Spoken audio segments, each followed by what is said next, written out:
Bom dia, seguidores do Jornal Terceira Visão. Hoje é quinta-feira, dia 31 de julho, e é considerado o dia do orgasmo.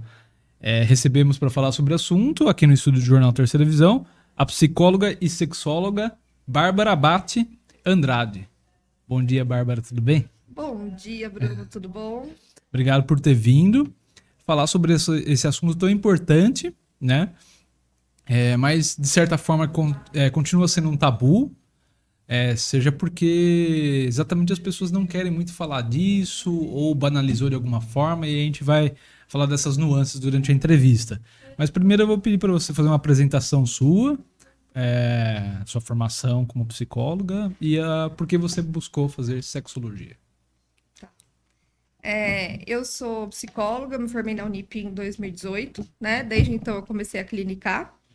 Depois eu fiz um curso de formação na área de fenomenologia existencial, que é a minha abordagem teórica hoje, né? Então, na psicologia a gente tem algumas abordagens teóricas. Eu acabei me especializando e fiz um curso de formação nessa abordagem teórica. E aí depois eu fiz a especialização em sexologia, né? Desde sempre a sexualidade foi algo que me encantou muito, que eu achei muito interessante. E desde sempre também eu fui a pessoa que era desbocada e que não via tabu em falar disso, né? Então, assim, na escola, lá mais pro ensino médio, né? Eu via que as minhas amigas ficavam todas envergonhadas de falar, de comentar sobre as coisas, principalmente lá pro terceiro ano do ensino médio. E quando começaram aqueles namoricos mais sérios, né? Começaram as questões de relações sexuais, de alguma forma, questões de intimidade. Sim. E aí eu conseguia falar abertamente sobre Você isso. era sexóloga da turma. É mais ou Mais ou menos menos, isso, mais ou menos informalmente. isso, né? Então eu conseguia falar sem tabu e eu percebia que isso era muito tabu realmente, principalmente para as meninas dessa idade. Para os meninos não tanto, né? Para os meninos é algo banalizado, né? Que eles sempre Sim. conversaram sobre isso, né? Então era algo que sempre me interessava, sempre me fascinava e eu fui buscando ler, buscando entender, né? Até nas aulas da escola mesmo, de como funcionava, né, o corpo humano, aquela aula, sei lá, de quinta, sexta, era quinta série na época, né? Agora é sexto ano, quinto ano que a gente dá nessas aulas. Inclusive, fui convidada para dar algumas aulas na escola lá do Paraná por um amigo meu. Nossa. Aí eu dei algumas aulas para quinto ano, agora eu não me recordo, acho que era sexto ano, se não me engano. Dei algumas aulas esse ano, foi bem interessante. Os pais assinaram autorizações, e aí eu dei essas aulas sobre sexualidade nesse tema, né? Eles foram selecionadas algumas perguntas pertinentes, respondi essas perguntas, foi bem interessante também, Justo no né? Paraná? No Muito, Paraná, era é que realmente uma quebra de tabu, né? um amigo meu que eu conhecido precisava de uma psicóloga com essa formação, né? E me convidou. E aí a gente fez o encontro pelo Meet e eu respondi em duas turmas. Foi bem interessante o encontro, né? E ele Legal. falou que repercutiu bastante, então foi bem legal também. E aí eu busquei fazer, e eu sou formada pelo CBA of Miami, então tem um reconhecimento também internacional, que é bastante bacana, Sim. né?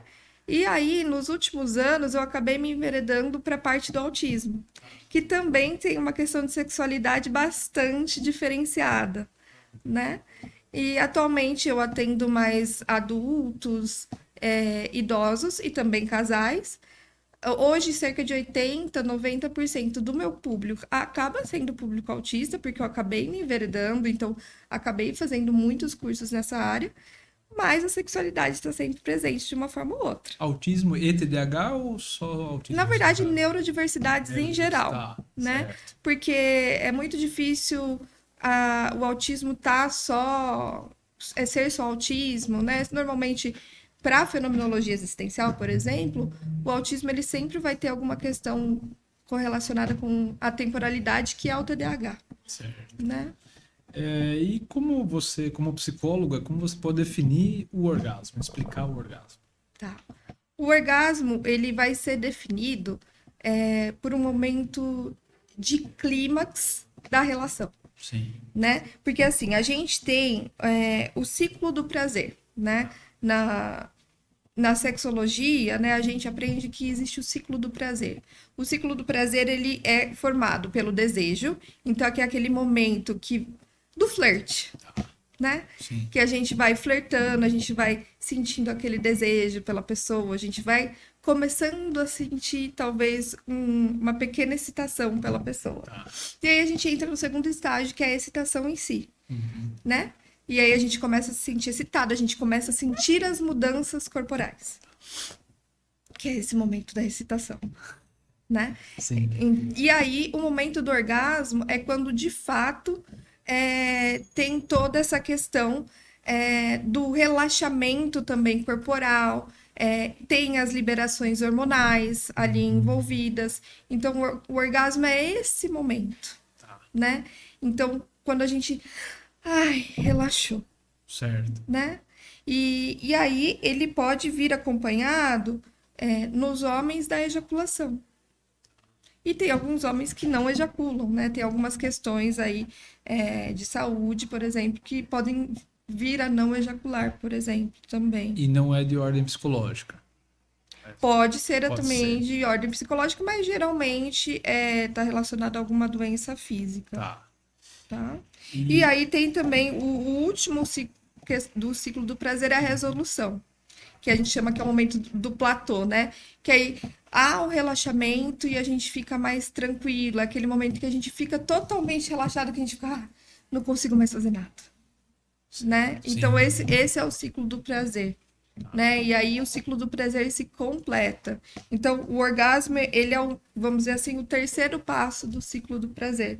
Então, o orgasmo é um conjunto complexo de muitas reações corporais, né? Que então ele vai envolver aí questões do estímulo do sistema nervoso central, de questões também de reações físicas mesmo. Então, tudo ao mesmo tempo. Então, por isso que é algo muito intenso. Sim.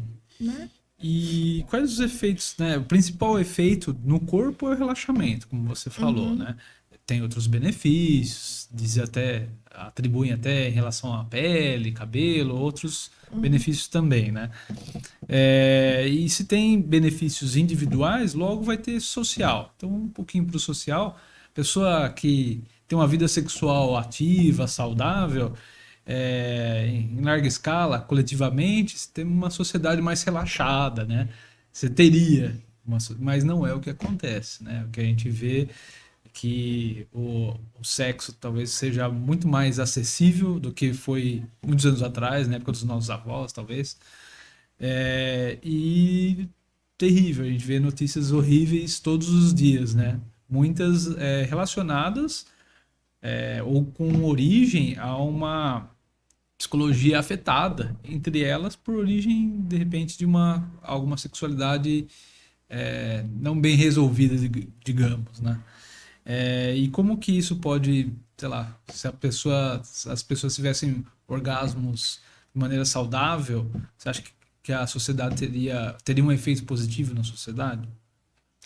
Ah, sim, né? A pessoa que tem o orgasmo de forma saudável, ela vai liberar, na verdade, o orgasmo em si, ela vai liberar muitos hormônios, né? Então, vai liberar a serotonina, vai liberar a dopamina, ela vai liberar a ocitocina. Então, por isso que a gente tem toda aquela sensação de bem-estar. E aí, psicologicamente, também aumenta, por exemplo, a sensação de autoestima. Então, a gente se sente bem, né, com a gente mesmo, a gente fica mais feliz, a gente fica mais relaxado. Então, também eu vou acabar aí com a desculpa de várias mulheres, tende a aliviar a dor de cabeça. Aliviar. Se tá com Olha dor de só. cabeça, legal. Muito bem. Tende a aliviar as dores de cabeça, né? Porque tem a questão do fluxo sanguíneo, né? Porque as dores de cabeça, a enxaqueca, normalmente elas estão relacionadas aí com as dores, o fluxo sanguíneo na cabeça. Então, ela tende a aliviar as dores de cabeça, né? Mas voltando a essa pergunta, a gente tem vários problemas, né? A questão do... Primeiro, o que é ter um orgasmo de forma saudável, Exato. né? Porque acho que um dos nossos grandes vilões hoje acabou sendo a pornografia, Sim. né? Porque a pornografia a gente já tem estudos, né, que traz muitos prejuízos para todos nós, porque os homens vão ter. Normalmente a gente tem mais homens, temos mulheres também, mas temos mais homens que têm Tem acesso a mais essa a pornografia. porcentagem, assim, mais ou menos? Tem, mas eu vou te confessar que eu não tenho, não me recordo agora, Tá. tá? Mas a maioria são homens. São homens, né? Ou pelo menos os que se declaram, né? Tá. Porque eu acho que também tem muito essa questão da mulher Às vezes também. ter vergonha de falar que Sim. tem acesso à pornografia. Sim. Mas a mulher também acessa, né? Só que a gente repara que o conteúdo ele é muito mais direcionado para o homem. Sim. Né? E como essa pornografia ela é produzida, né? Ela é produzida para o homem e ela é uma pornografia que é violenta, ela violenta as mulheres, Sim. né? Então, assim, até tem vindo algumas produtoras, né? Eu vi recentemente algumas produtoras mulheres voltada para as mulheres, né? Uma pornografia assim mais branda, vamos dizer assim, né? Que é mais gentil com o corpo feminino, que não vê a mulher como um objeto, porque a pornografia é a objetificação do corpo. E aí que é a questão, né? Passa a ver o outro como um objeto e não como um sujeito. E é essa que é a questão. E vai interferir lá no resultado final, que é o orgasmo, né? Não, porque a relação em si já vai começar a ficar comprometida. Né? Na verdade, o orgasmo saudável é isso, né? A gente pode ter através da masturbação, que é legal a gente se masturbar, né? E a gente pode ter isso, sei lá, através da imaginação. Tô imaginando alguma coisa, crio esse cenário na minha cabeça, e é ótimo fazer isso, né? Ou, eu tenho um nudes, eu tenho alguma foto que me excita, né? Eu posso fazer isso também. É saudável eu fazer isso também, né? Mas a questão é que o outro virou o objeto. E as relações vazias de hoje também, né? Que é a mesma coisa da pornografia, se a gente for ver. O outro não é mais uma subjetividade. É um objeto que eu vou lá pra transa.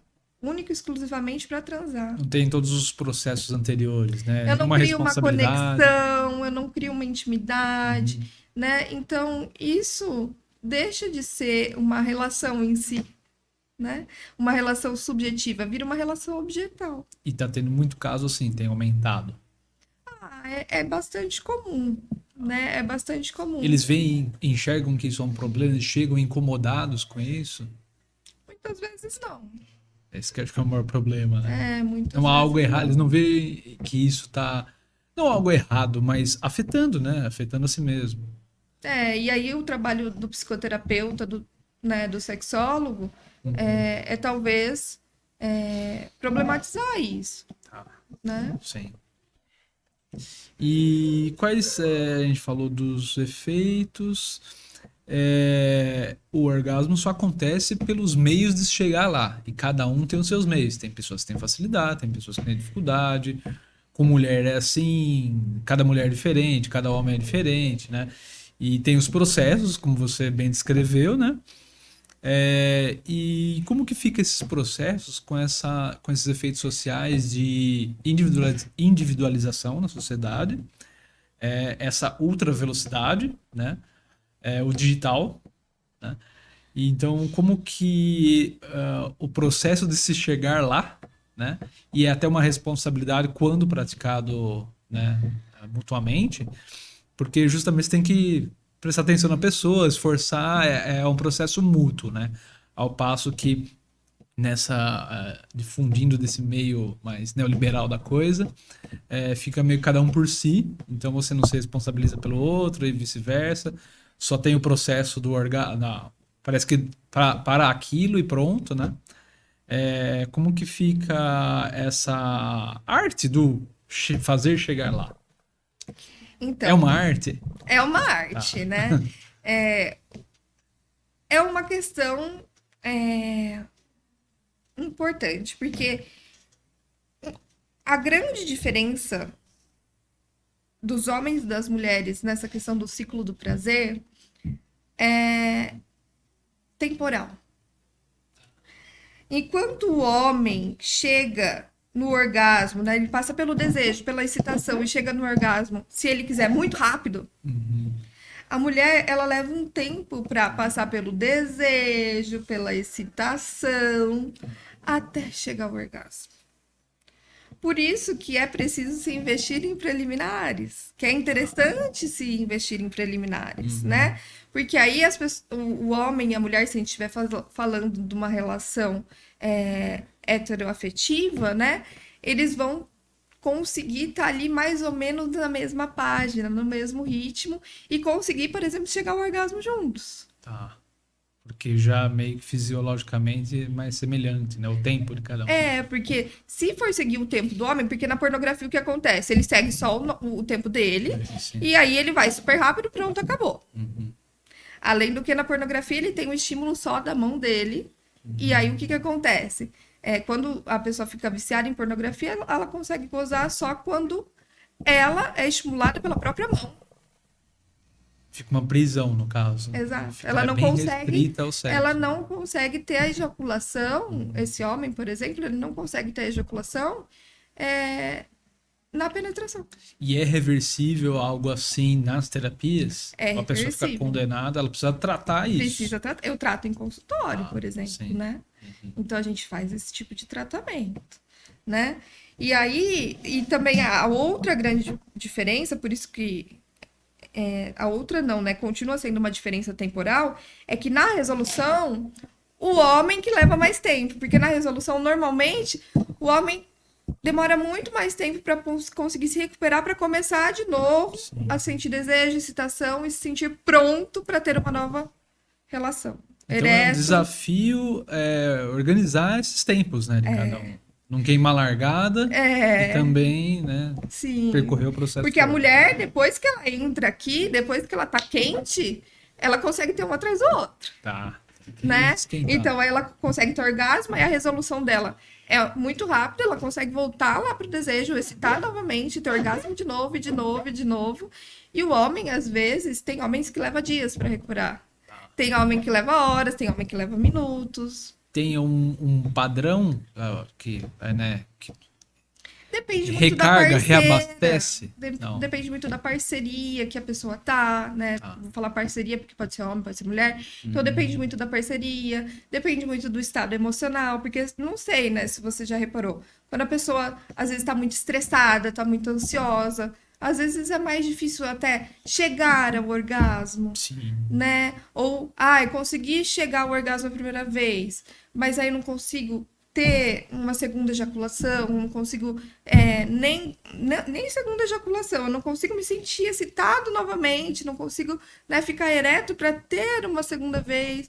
Então, assim, o estado emocional também vai interferir muito. Recomendável aos casais, né, praticarem algo para relaxar antes, até como um ritual para ambos, já que a ansiedade é um problema generalizado na sociedade, né, em diferentes níveis, mas a gente está quase sempre acelerado a fazer algumas coisas e, como você falou, são tempos diferentes que tem que se adequar no momento ali. Então vale a pena, de repente, lançar mão de algumas práticas para relaxar antes da relação? Por exemplo, aí já entra nessa questão do desejo aqui, né? Então, por exemplo, algo que já vai excitando, já vai plantando aquela sementinha assim, mas também já pode ir relaxando.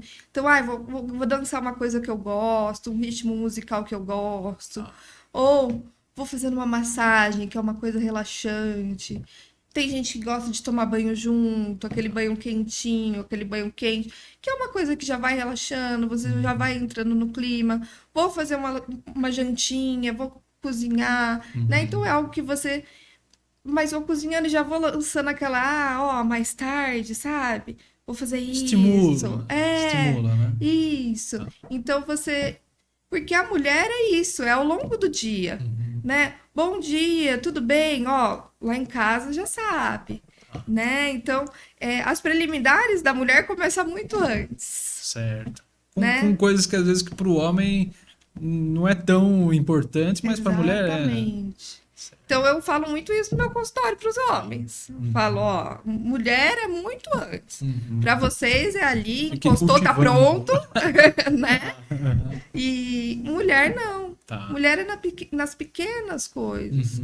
Às vezes é no bom dia, no jeito de falar, né? E essas descrições que você fez desses processos, um banho, a dança, o jeito de falar e tal, são processos, um comportamento, entre aspas, lógico, natural, né? Mas vemos muito em todas as idades, mas talvez atribuídas aos mais jovens, algumas medidas artificiais, por exemplo, o uso de alguns medicamentos ou de alguns produtos que não precisa nem ir em sex shop. Você encontra em farmácia ali, onde você tem os preservativos, tem, nossa, um monte de coisa ali, né? Como que você vê esses estímulos externos, artificiais, são válidos ou já denota um problema em ter a relação de uma forma mais orgânica? É problemático.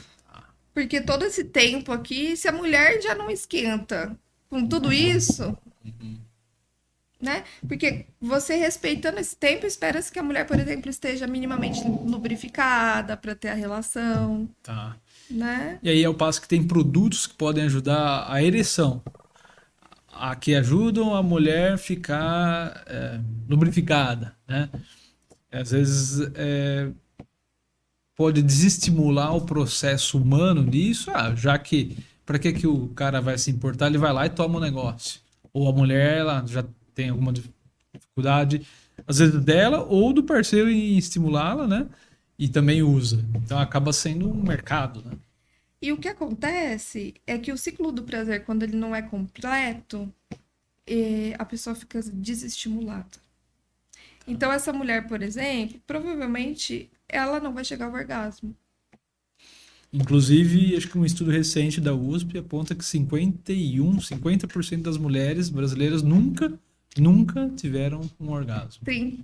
Se não me engano, é de 30% a 54% das mulheres nunca chegaram ao orgasmo. Muito alto, né? É até assustador, mas se a gente for pensar nos aspectos que a gente falou há pouco, né? Que muitas coisas são voltadas, meio que o homem controla esse processo do que deve ser excitante ou não, restrições às mulheres e tal. Isso se auto-explica um pouco, né? Porque o que acontece, por exemplo, a mulher, eu trato isso em consultório também com mulheres, né? Quando a mulher não tem o orgasmo, não tem a resolução, ela vai falar assim, pra que eu vou transar? Aí ela vai falar assim, simplesmente abdica da possibilidade de uma vida sexual.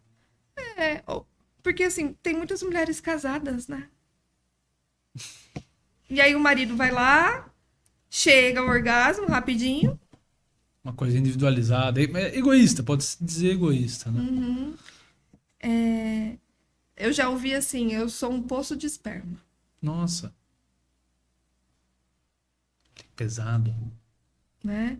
Ou seja, uma relação objetal, mesmo dentro de um casamento. E que muitas vezes se transformou nisso ou já era, lógico que há casos e casos, né?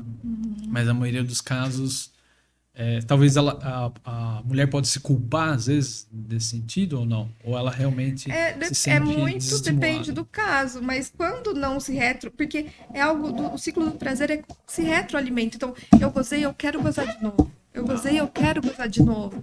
E aí a pessoa vai lá, entre aspas, é um poço de esperma. Pra que eu vou querer ter relação de novo? Sim. Essas disfunções, desequilíbrios na ordem sexual, nas relações, né? A gente está falando sobre os benefícios do orgasmo. Eles começam lá atrás, lá nos primeiros contatos. É importante ter uma noção, a pessoa se autoconhecer sexualmente do seu início, porque às vezes esses problemas ou outros, como a gente citou, né? Ou alguns outros além, pode ter diretamente relacionado coisas que às vezes a gente nem lembra, né? Ficaram no inconsciente. Isso ressalta a importância da terapia para ver, às vezes, que vai culminar um incômodo na relação, né? Às vezes não sabe o porquê, ou não tem uma vida sexual prazerosa, não consegue desfrutar. E às vezes a origem está em algo na infância, na adolescência. Pode estar, por exemplo, questões de abuso sexual Sim. na infância, na adolescência, né? Mas pode ser simplesmente porque a pessoa não se conhece, principalmente as mulheres, né? Então, eu tenho mulheres que nunca se masturbaram. E às vezes teve, assim, uma mãe que passou por essa situação aí, você falou, né? Um poço de esperma, ela desistiu ou não teve como desfrutar de uma vida sexual. Às vezes ela pode transferir isso para a filha ou para o filho. Pode, tem essa possibilidade, né? Mas então, o que eu falo sempre para essas pessoas, né, para essas mulheres, que normalmente os homens eles acabam tendo esse contato com a masturbação, né, porque eles são estimulados até precocemente, né, Sim. inclusive, e as mulheres por questões morais não o fazem, né? Então, pega um espelho, se conhece, porque o seu orgasmo é responsabilidade sua. Não é responsabilidade do outro. Então, assim, o outro vai me ajudar a chegar lá, mas eu tenho que falar, ó, é assim que eu gosto. É assim que eu vou chegar lá. Faz isso, faz aquilo que é mais fácil para mim. No sexo, a comunicação ela é importante. É válido, né? Exato. Você não precisa ficar e nem deve ficar esperando que o outro tenha uma bola de cristal e saiba o que você gosta que seja feito. Então, se você se conhecer e souber que desse ou desse jeito você chega ao orgasmo, que você goza, né? Mais fácil, ou que você gosta mais assim, ou gosta mais assado, vamos dizer assim, é mais fácil de você conduzir sua parceria. Sim. Né? Agora, se você não se conhece, se você não sabe do que você gosta, você fica à mercê do outro, que também não é justo. E é válido experimentar. Com certeza. Para justamente, se a pessoa ainda não souber, ela saber o que ela gosta. Exatamente, né? Então, eu falo, principalmente para as mulheres, pega o espelho, olha, experimenta, né? Comprem acessórios, vibradores, experienciem coisas. Porque às vezes a pessoa nunca experienciou, principalmente as pessoas mais velhas, né? Então, assim, tem essa questão de pessoas que estão muito expostas, mas também eu vejo muito tabu. Ainda que a moralidade geral esteja mais aberta, dizer, lógico, né, que tem ainda muitas restrições, mais perto do que já foi um dia, né? Se bem que às vezes esse aberto também é relativo, né? Ele é aberto para quem? Só para o homem e para a mulher. E tem o que a gente falou, às vezes tem um estímulo aberto até demais, em alguns aspectos, para relações vazias, né? E egoístas. Sim, e essas pessoas chegam no meu consultório não conseguindo nem pronunciar a palavra eu gozei, eu transei, eu tive relação, eu faço sexo ou não faço sexo. Então, eu fiz aquela coisa. Né? Então você vê que tem aquele pudor, tem aquele tabu até no modo de falar. Né? Quanto que a moralidade ainda interfere nisso? A Exatamente. moralidade, psicologicamente falando, castradora. Né? Exatamente. No caso, castradora. E afeta muito. Eu acho que porque aí vai criar realmente ela, como a gente falou, do efeito positivo que uma vida sexual saudável pode ter na sociedade, né? Pessoas gozam, felizes, claro que dentro das adequações, né? E pode ter o contrário. Elas não têm uma vida sexual saudável, uma prática saudável. Às vezes elas podem até ter uma vida sexual, mas ela é violenta, né? Ou egoísta e reproduzir isso de forma coletiva, né? Como que esse tabu está atualmente? Nessas diferenças coexistindo com uma moralidade castradora, ao mesmo tempo dos aplicativos de uma noite só e tal.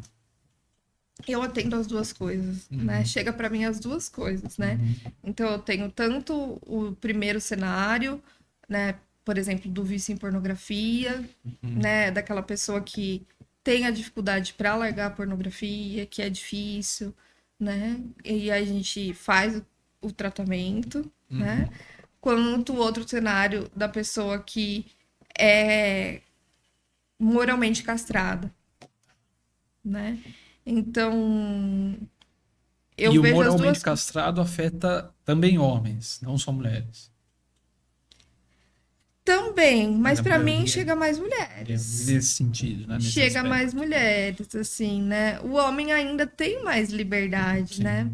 Mas eu vejo muita resistência dos homens para tratar, né? Os homens mais velhos, mas mesmo você indicando que há um problema, Eles têm né? mais resistência para tratar algum problema deles, por exemplo, uma ejaculação precoce, ou Isso. que, Não olha, aceitam. agrada a sua parceira ou seu Isso. parceiro, nos dois âmbitos, então. É, porque na verdade, esse tipo de homem nem chega no meu consultório.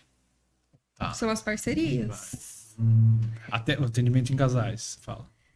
Não, porque, por exemplo, às vezes eu atendo a mulher normalmente. Tá. E aí a mulher tenta acessar essa parceria e a parceria é muito resistente. De tão fechado, tão tradicional, tão conservador.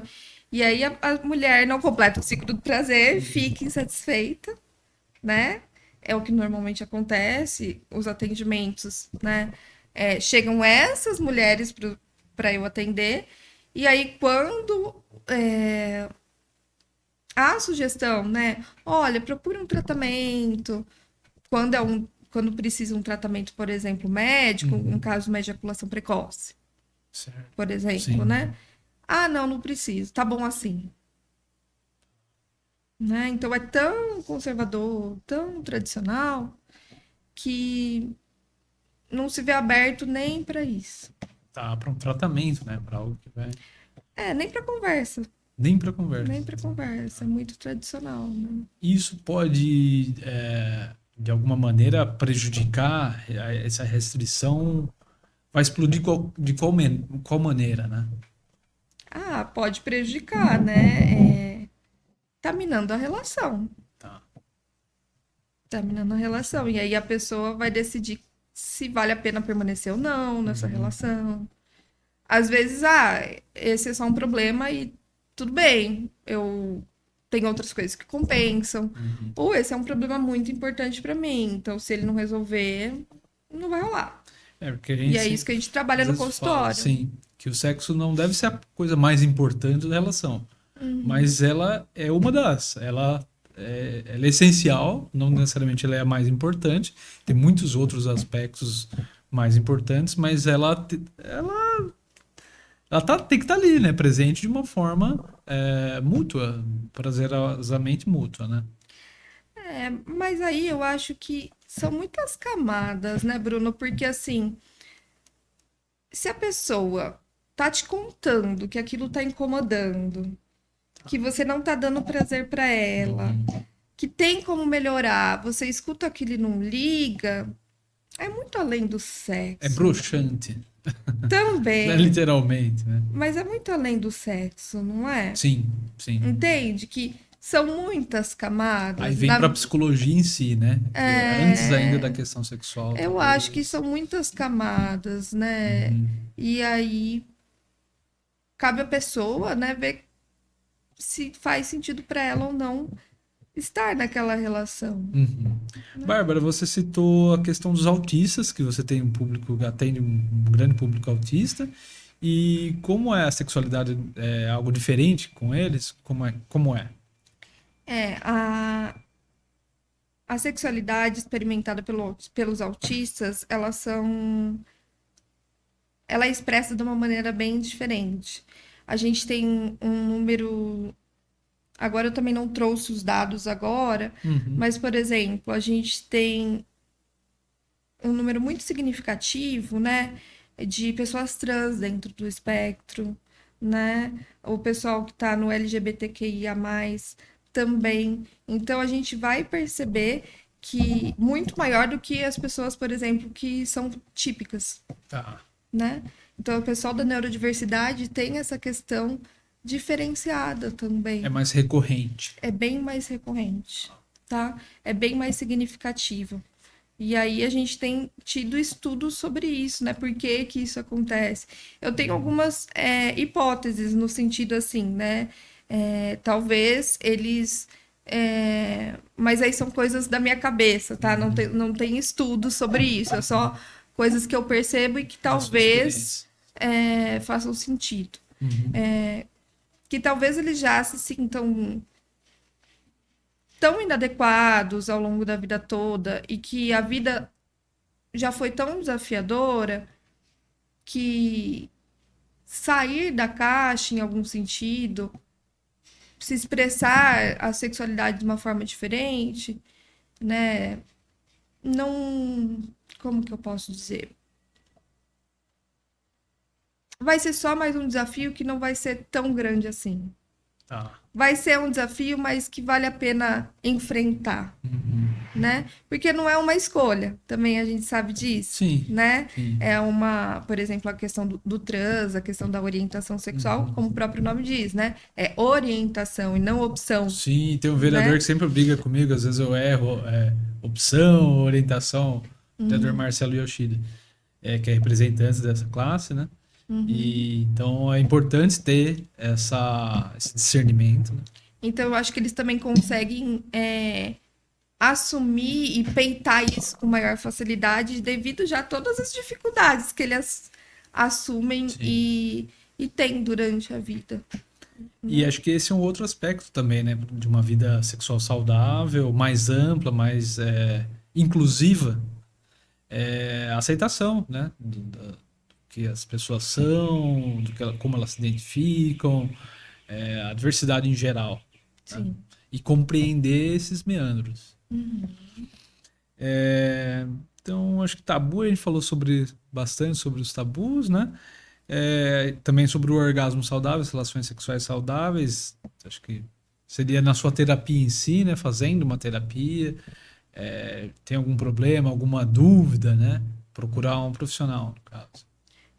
Eu procurar um profissional, né, psicólogo, ou se for algo mais específico, assim, né, que eu acho que, Não vale chat GPT, tem que ser um terapeuta, né? eu acho que qualquer psicólogo tá capacitado para tirar dúvidas minimamente simples, né, mais comuns, né, mas se for, sei lá, uma disfunção, uma questão mais, um vício em pornografia, talvez seja mais interessante procurar um sexólogo mesmo. Questões de culpa, né? Culpa broxa, a grosso modo, seria ter aquele sentimento de culpa, né? Que você está fazendo alguma coisa errada, não deveria, é pecado, essas coisas assim, né? Sim, Ah.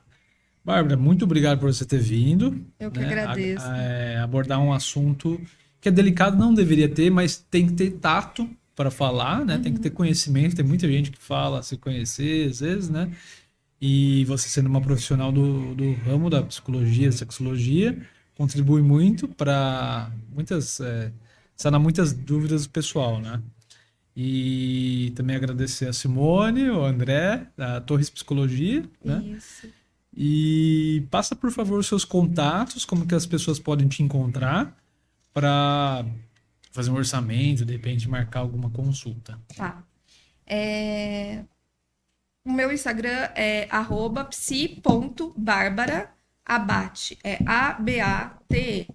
Tem o contato do meu celular lá na bio do Instagram. E eu atendo também pela Torres Psicologia. Pela Torres Psicologia, eu acho que eu devo estar com 2 horários.